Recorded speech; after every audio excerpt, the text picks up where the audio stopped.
Today, my uncle and I are visiting the California State Railroad Museum in Sacramento, California to take a guided tour and learn more about cool trains like this. That's coming up next.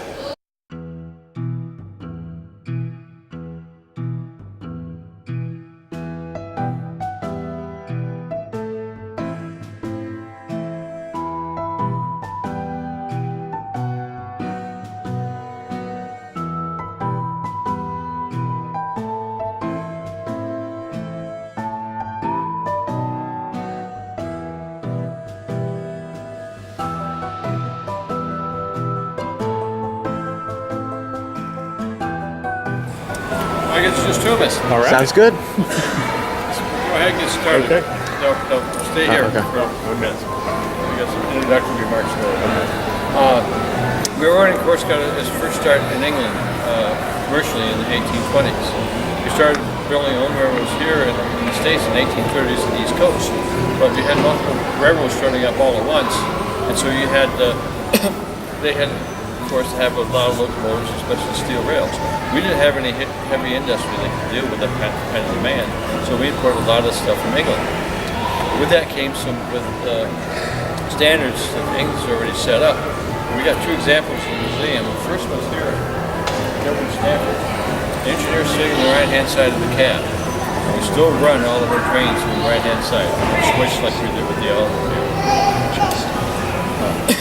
1840s was the very first time American businessmen started lobbying Congress for a transcontinental railroad. That's when we really started the whole idea. And they were what they call China traders, taking very fast clipper ships around the tip of South America, getting goods that were proper for sale and bringing them back again. That was a real long and a very dangerous trip. So these gentlemen figured that they just take a ship from the west coast of the United States, go to China, bring it back, put them on the transcontinental railroad, and they could be safely back in another 10 or 15 days. That would save a lot of time and a lot of money. So they really pushed Congress hard for the funding scheme.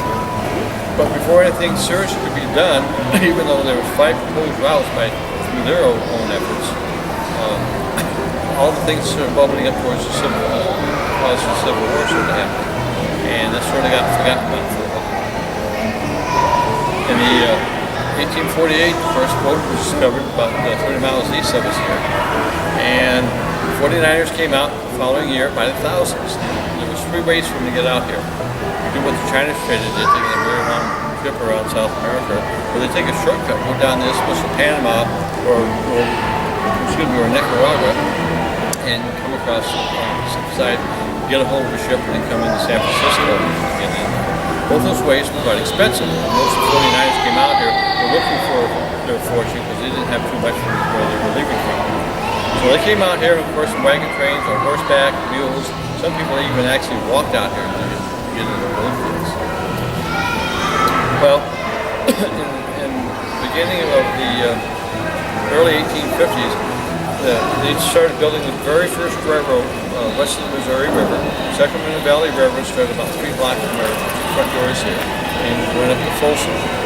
And their business plan was to take goods that came up by riverboat from San Francisco, put them on the train, take them up to Folsom, offload them onto regular wagons, and that's how all small gold mining towns up and down the Sierras got all the supplies and everything. Well, to build that railroad, they needed a real good railroad construction engineer, so they went back to the East Coast where that expertise was. This is where they found Theodore Judah.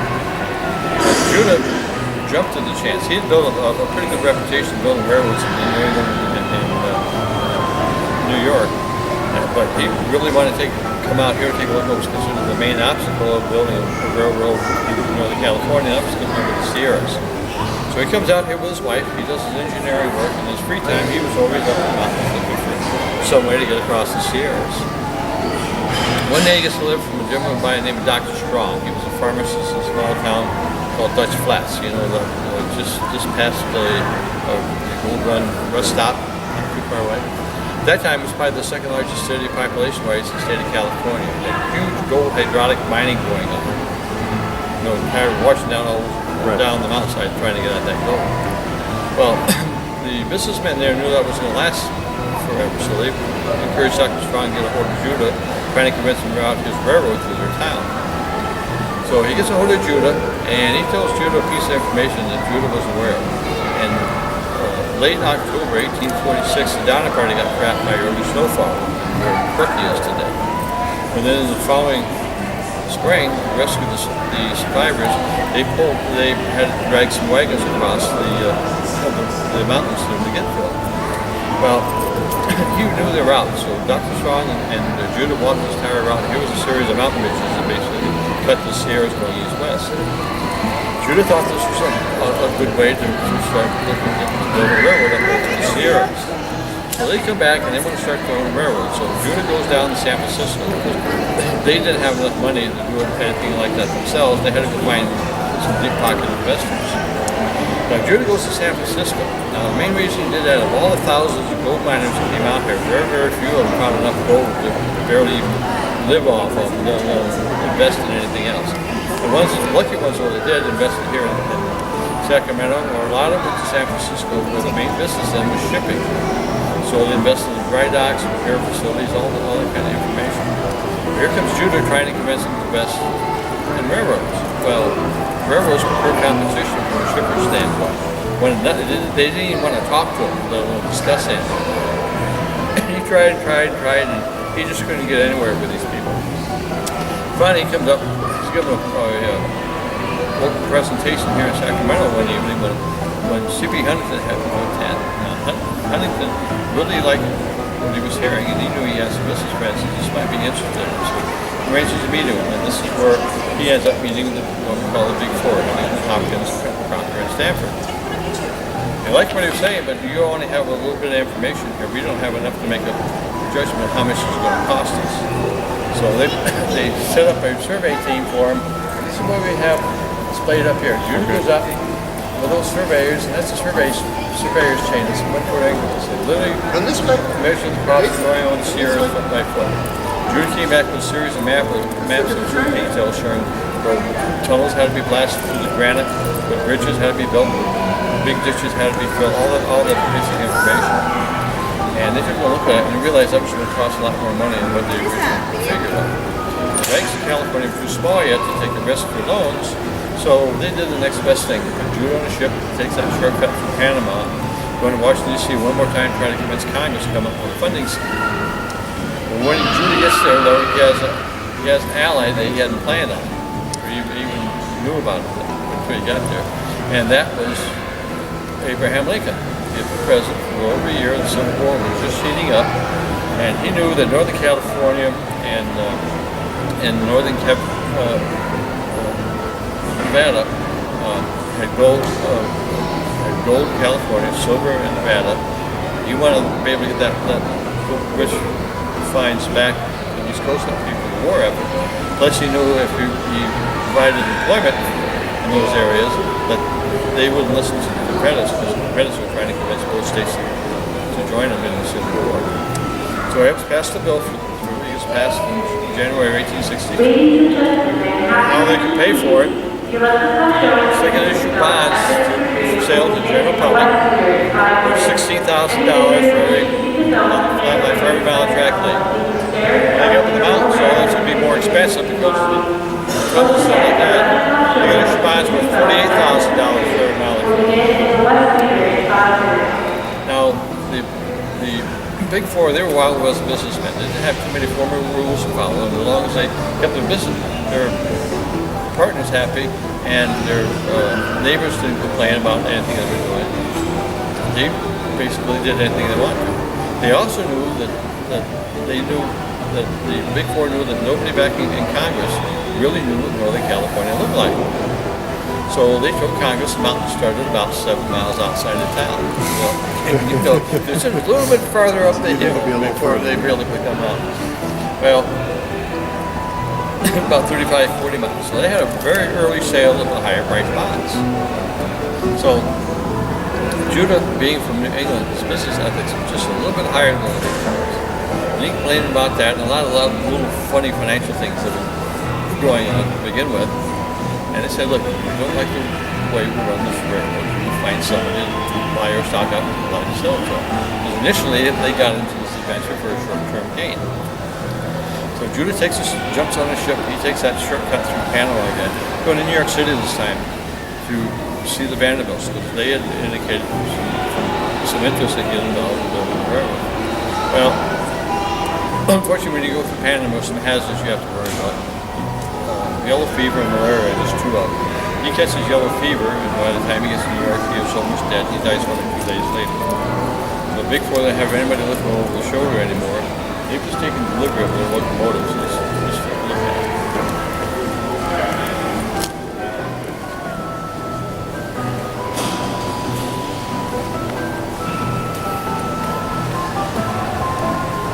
Now, when Judah was back trying to convince Congress to come up with a funding scheme, C.B. Huntington went back a couple of months later. One of his main jobs was to buy equipment because we didn't have any improved heavy manufacturing out here. So this locomotive here was built in Philadelphia in late 1862. He ended up buying it the following March. And he brought it up to Boston. That was the only safe harbor to ship out of at that time. They broke it down into 4 or 5 very large boxes, put on the ship, and they went around the tip of South America, and they basically dumped it right outside our front doors here. And they put it back together again. Now, they used this all the way up until 1895, and they decided it was too underpowered anymore to take on the heavier work that the railroads required. So instead of junking it like most railroads did, they offered it to Stanford University. Stanford took it because they figured it was sort of part of their heritage. Right. The main reason was that because Governor Stanford and his wife, they were doing they only had one son, and they were doing a grand tour of Middle East and Europe, and somewhere along the line, their son contracted typhoid fever and ends up dying in Florence.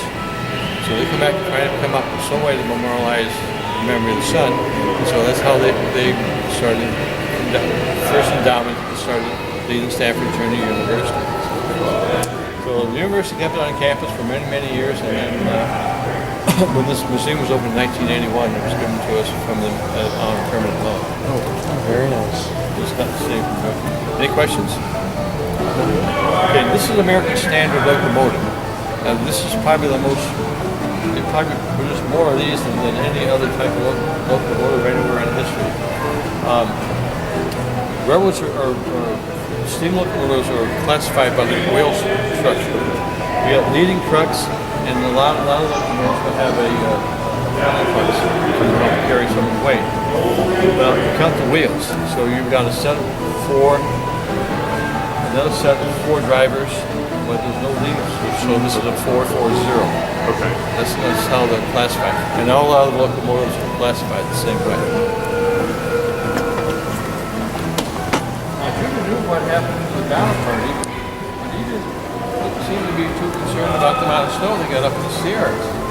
He figured they could take about 10 or 12 locomotives that size, put them all up, what was called a bucker plow on the on the front of them, and just plow their way through the snow to cover the tracks. Nobody told them about avalanches, though. All right. So the winter of 1866, 1867, they still hadn't got the tunnel done on Summit yet. They had 44 major snowstorms go through Northern California.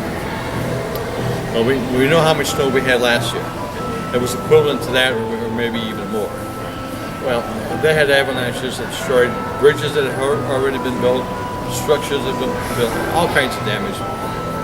Well, they knew they couldn't afford to rebuild after every bad snow year, even though it didn't happen every year. So they came up with this idea of snow sheds. So they used the local material that was up there to protect the tracks from areas that were prone to avalanches. Well, eventually, as things went along, they ended up building almost 40 miles of snow sheds because they got done.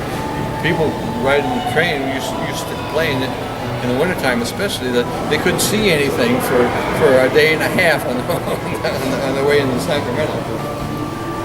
So they started getting rid of the snow sheds when they discovered that usually avalanches only occur on one side of the mountain. So where they could, they rerouted the tracks there. The last thing they did, as far as tractors are concerned, they put through a 2-mile-long tunnel right through on Mount Judah, which is right on top of Downer Summit, just opposite from where you see the old tunnels are now along the way. And snow equipment got got better and more approved and stuff like that. So today, if you take the train going to Reno from here, you'll still go through 4 tunnels, all made out of concrete in 4 different sections. It took them a while to get the technology together to be able to start pouring concrete up in the remote areas there. So when they could, they started replacing these with concrete because you had a little problem. You have a beautiful built wood snow shed made out of local trees up there, and you've got a wood burning locomotive going. And of course, that smokestack's supposed to contain the sparks, and the little ones would get out and start major fires. So they kept burning down the time, and they kept having to replace them until they got to the concrete. Any questions? Oh, yeah. Okay. We'll take a look at our work people here.